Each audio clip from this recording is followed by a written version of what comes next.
JR. And we're from Milvana, and today we're going to be baking gingerbread cookies and telling you a little bit about our app. Our recipe comes from Christy Johnstone from lovetheoven.com. Fantastic website, fantastic recipes. We are going to add a few substitutions and additions. If you want to make this like a little bit healthier, you can add fruit. Unfortunately, time for the shoot. So we're just gonna use regular sugar, but we're also gonna add a little bit of fresh ginger to give it a little bit of bite. So you want to get started? Yes, let's. Awesome. So what's the first step? So first thing we want to do is we want to cream our butter and sugar together. Okay. So we have 12 tablespoons or 3/4 cup unsalted butter. It's getting real stuck in there. There we go. All right. And then like Tabitha said, we would have preferred a little healthier option in using a ground monk fruit sugar, which is usually available at most places like Whole Foods. We just couldn't find any. Or Wegmans. Or Wegmans. So we're going to use just a white granulated sugar, and we've got 1 cup here. I'm going to add that in. All right. Set our KitchenAid up, and then we're just gonna cream this together on about a medium low.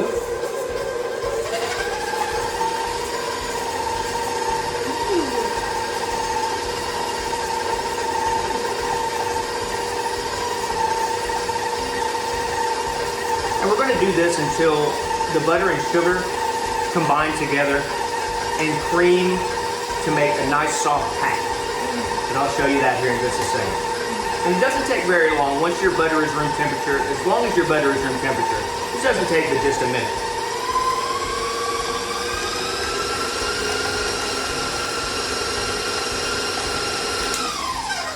See, there we go. It's already looking good.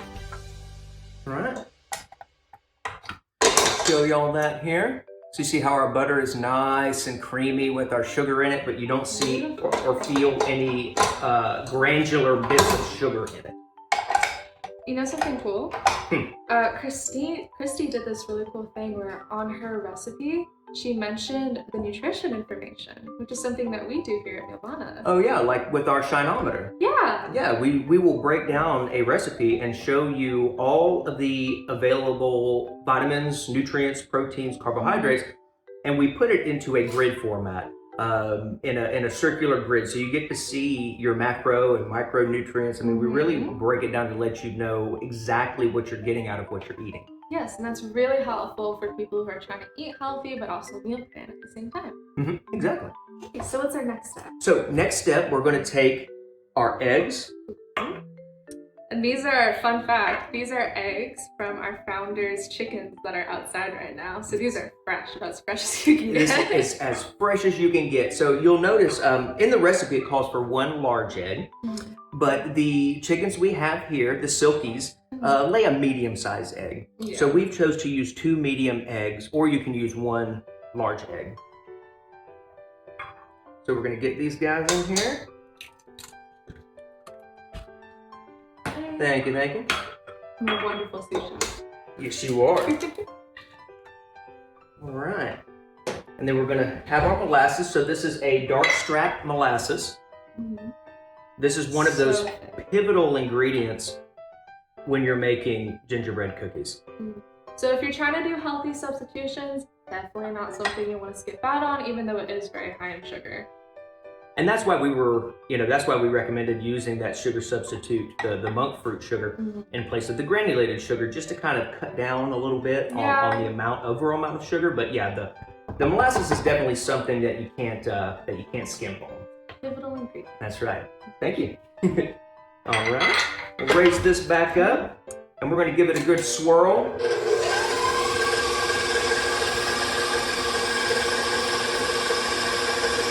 That looks like something out of Stranger Things. It does kind of actually, yeah. The darkness. And what you may have to do here, as you're working the molasses in, is get everything started and then come back through and scrape your sides down.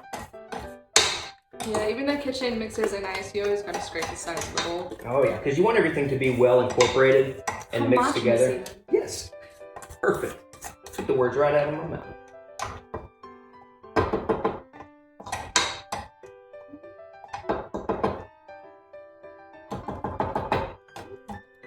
All right.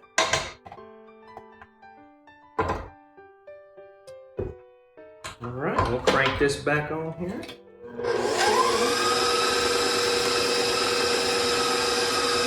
And now here, don't be afraid to kind of crank up that mixer a little bit to a medium high, because you're gonna want it all to whip really thoroughly. Going for that homogeneous thing. That's right. Is this a pro chef move right here? So this is a pro chef move to reach the bottom of the bowl.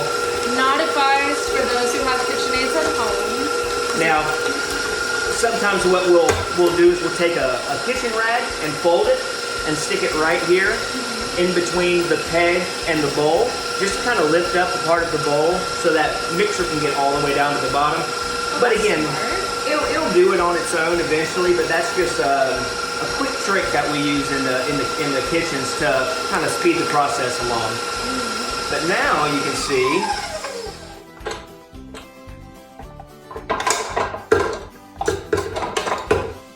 You can see there how beautiful that caramel color is coming together. Everything is thoroughly mixed. You don't see any bare streaks of molasses. It does look so good. And How do you add anything else? we are going to scrape it down again to get everything down into the bottom of the bowl. And then next, we're going to mix our dry ingredients together and get those in there. So this is a basic wet dry dough. So what we call a wet dry dough. So essentially you're going to mix your wet and your dry separately and then combine them. And so the creaming of the butter and sugar is always going to be your first step in a wet dry dough. And then we'll take our dry ingredients here. We've got just regular AP flour. We've got 2.5 cups. Half a teaspoon of salt. 2 teaspoons of baking soda.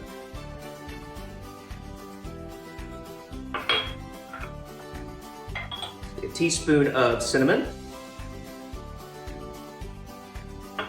And then the fresh adjustment we made, instead of using a ginger powder, we actually used fresh ginger. And you want to do as fine of a mince that you can on the ginger so you don't end up with big chunks in your cookies. You don't really want any texture in a gingerbread cookie, but it breaks down pretty well if you just kind of... It's nice to have that little bite freshness. Yeah, exactly. And you can put it into a little like bullet blender, or you can come at it with a knife just to get it. Take out your holiday frustrations, Oh yeah, oh yeah. You can take out holiday frustrations on ginger all day long. It won't be mad. And it's really hard around the holidays, I know, for people, like when it comes to making all these meals, because you got dinners and stuff. And like, it's one great thing about our app, Mealvana, is it really helps you like meal prep for all those holiday like craziness. Yeah, I mean, you can develop a meal plan that encompasses all the different dishes that you're going to want to use. And the app will actually aggregate those recipes together and tell you exactly how many carrots you need over all your recipes, how many this or that, how much dry ingredients. And it will take all the information from your different recipes and create one all-in-one grocery list. And we'll make a shopping list for you of everything you need to create 6 different dishes. And isn't it like adjustable for serving size depending on the people you have? Yep, and you can adjust it from 2 all the way up to a dozen people if you wanted to, and it will automatically go through the recipes in the grocery list and adjust everything for you. Nice, that's really awesome. So now we've got all of our dry ingredients mixed together. So starting off here, you're gonna want to start off slow so you don't create a powder keg. Don't make a bit of a white Christmas in the kitchen. Exactly. So I'm just going to set it just to stir. And I'm going to take my spoon that I used here to mix everything together and just add everything in a spoonful at a time. And that's going to allow everything to incorporate slowly so you don't get any lumps in your dough.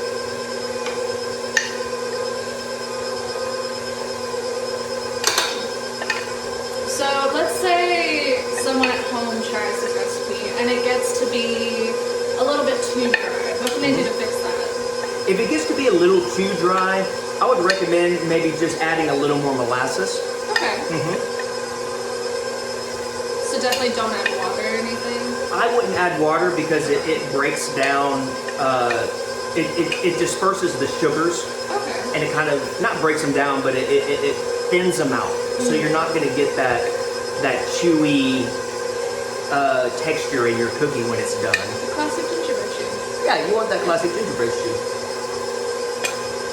And that's why we add everything in a spoonful at a time. So as you're watching your dough, if you see your dough start to get crumbly and start to break apart, you can stop where you're at. But I believe this dough is going to take every bit of this flour. Probably. It's pretty wet when you started. Yeah, it's doing pretty good. I think it's going to want every bit of this flour mix we got here. So you obviously are a very knowledgeable chef. How long have you been a chef for? So I've been a chef, funny enough, since, let's see, I'll be 37 in the spring. I've been working in restaurants since I was 15. Oh, wow. I've taken time off here and there throughout my career to pursue other things, but I always seem to come back to food. Always seem to come back to food. So when I met Sean and Alex and they told me about the Milvana idea, I had to jump on board. Yeah. I had to break the chef code out of retirement, and I had to come back because their concept is just amazing, and it was something that I could really believe in and get behind as a chef who also tries to eat healthy and cook healthy for my own family. Yeah. Well, that's awesome. We're very glad to have you on the team. Oh, of course, I love Your it. expertise. All right, so now, oh yeah, this has come together very nicely. Give it just a little kick. And We got really intense at the end there. just a little bit of hyper speed at the end. But you can see that dough's got that nice pliable It's beautiful. gooiness to it. It's not too crumbly, but it's not too wet. And that's going to bode well for us when they go into the oven. If your cookies are too wet or warm, they're going to spread out too fast. If the dough is too thick, then the cookies are never going to set properly. They'll end up being raw in the middle. So we've got our ratio set really well here. This is a very good consistency for a gingerbread dough. And I'm just trying to Good get job, Christy. every little, yeah. I mean, this recipe. one's right on time. This is perfect. I'm just trying to get every little bit, because every little bit could make another cookie. Don't want to leave any man behind, any dough behind. No dough left behind. There we go. So, who wants to? Oh my goodness, it's good. Probably pretty good. It's actually really good. And so what we're going to do here is I'm just going to kind of bring all this dough together with my rubber spatula. And we're actually going to just cover this and put it in the fridge just to help all of our ingredients cool. Again, if your ingredients are too warm, then they're not going to, or if they're too warm, they're gonna want to spread out. You'll get really flat cookies.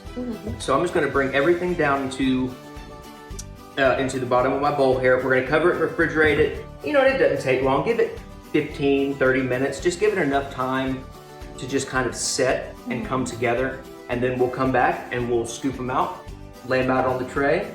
We've got our oven preheated to 350 degrees.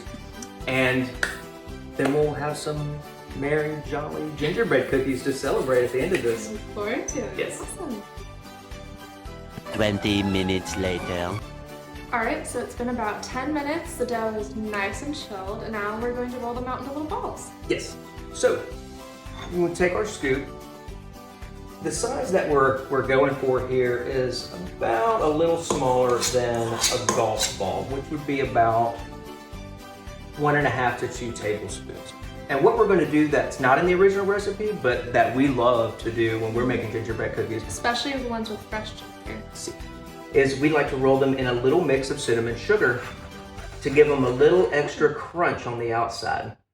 So you're going to Not how to do that. Yeah, so you're gonna roll your dough into a little ball, And then so I've got my mix here, my ratios is a 1/4 cup of granulated sugar with 1 teaspoon of cinnamon.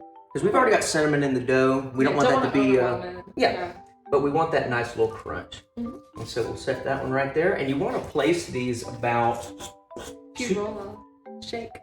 I can do it, yeah. Shake. And we want to set these about 2 to 3 inches apart on the sheet pan because they are going to spread as they bake. So we want to give them a little room to grow. Do we want to leave them in ball form, or do we smush them down at all? No, I wouldn't smush them down. When they hit that heat,